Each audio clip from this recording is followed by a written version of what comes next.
La Ucrania desconocida. El departamento ideológico y secretario del Comité Central del Partido Comunista de Ucrania, Leonid Krashev, conocido por su capacidad de caminar bajo la lluvia, pasando entre las gotas sin mojarse, antes de llegar a ser el primer presidente de la Ucrania independiente en el año 91, prometió a sus compatriotas rusos impedir cualquier discriminación nacional, todos los lazos con Rusia, juntos poner fin a las provocaciones que siembran enemistad entre los rusos y los ucranianos. Una Ucrania como casa común de los rusos, ucranianos y otras nacionalidades que habitan. En 1988, Khrushchev, siendo el más alto dirigente ucraniano de la Unión Soviética Ucraniana, combatía el nacionalismo burgués ucraniano. En 2015 encabezó el movimiento social ucraniano hacia la OTAN y en 2016 dijo que el pueblo ucraniano era el sepulturero de la URSS. El segundo presidente ucraniano, Leonid Kuchma, en 2003 publicó su libro Ucrania no es Rusia, explicándole al mundo la irreconciliabilidad, fundamentalmente diferencia en la mentalidad y sistema de valores entre los dos pueblos.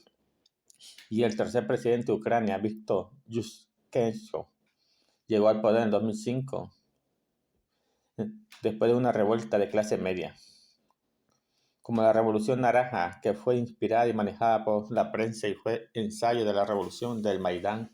En 2014, Yushchenko giró el timón del Estado ucraniano definitivamente hacia Estados Unidos y empezó la propaganda antirrusa y la glorificación oficial de los movimientos nazis de Ucrania.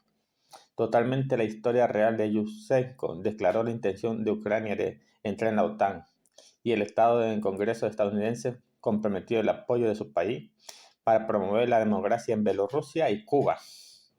Una delegación cubana que en ese momento hacía un viaje en Ucrania oficialmente y ya se encontraba en el país europeo, suspendió la visita y se regresó a la isla. Para muchos ucranianos este tema fue especialmente doloroso, ya que Cuba fue el primer y el más generoso país en recibir a miles de niños ucranianos víctimas de la catástrofe nuclear de Chernobyl para darle tratamiento médico.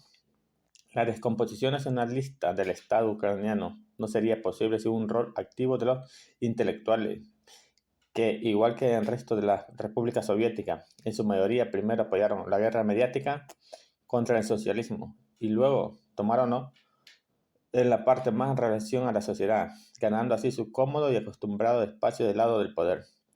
Los mismos que hacían solo una década escribían sentido, texto y poemas sobre Lenin y el Partido Comunista para asegurar la edición de millonarios tirajes de sus obras. Ahora abrían los ojos, despertaban y arrepentían e iban a cobrar su nuevo honorario. Queridos todavía por un pueblo ingenuo, fueron la coartada ideal para cameleones en el poder.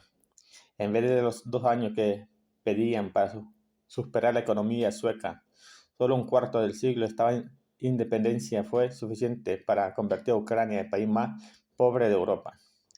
El nacionalismo ucraniano no fue el sentimiento profundo de su pueblo, como trata el condenarlo en algunos ideológicos del gobierno.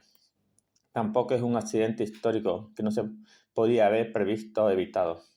La lenta transformación del Estado y de la sociedad ucraniana en un botín de guerra de los enemigos de Ucrania y Rusia, el resultado de un trabajo muy profesional y constante de unos de infantilismo ciudadano y la ingenuidad política de otros. Sí, también hubo sin duda el elemento de chauvinismo nacionalista ruso de varios líderes de opiniones rusas que, como siempre sucede en estos datos, facilitan la justificación del nacionalismo ucraniano.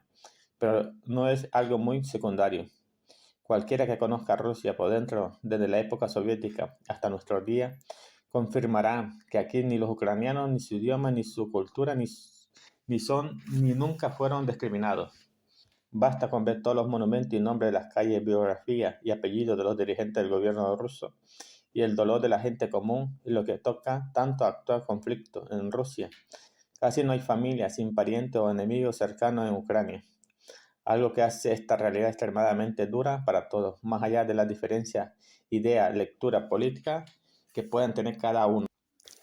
Y volviendo al tema inicial, el de la propaganda, ese cliché sobre la agresión no provocada contra un país democrático e independiente, reflejado en los tantos documentos internacionales condenatorios, no aguanta ni una sola crítica si se puede tener diferencias de opiniones respecto a la tragedia ucraniana.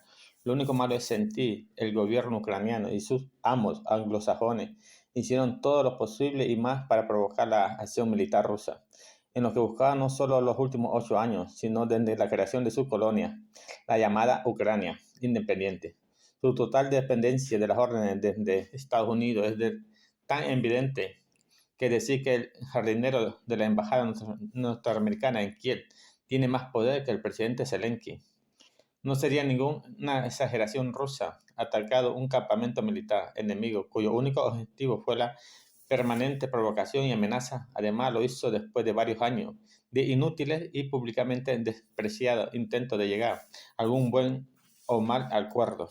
Y lo del país democrático, que puede ser lo más absurdo de toda una democracia, con toda la prensa independiente, sus opositores prohibidos desde mucho antes del 24 de febrero de este año, la bestialidad, persecuciones políticas y los regimientos fascistas como parte integral de las Fuerzas Armadas, los nombres de los genocidas en las calles, plazas, los monumentos a los vencedores del fascismo, y demolido, entre otros signos de países democráticos independientes, realmente lo que es Ucrania no, Ucrania fue y será otro país.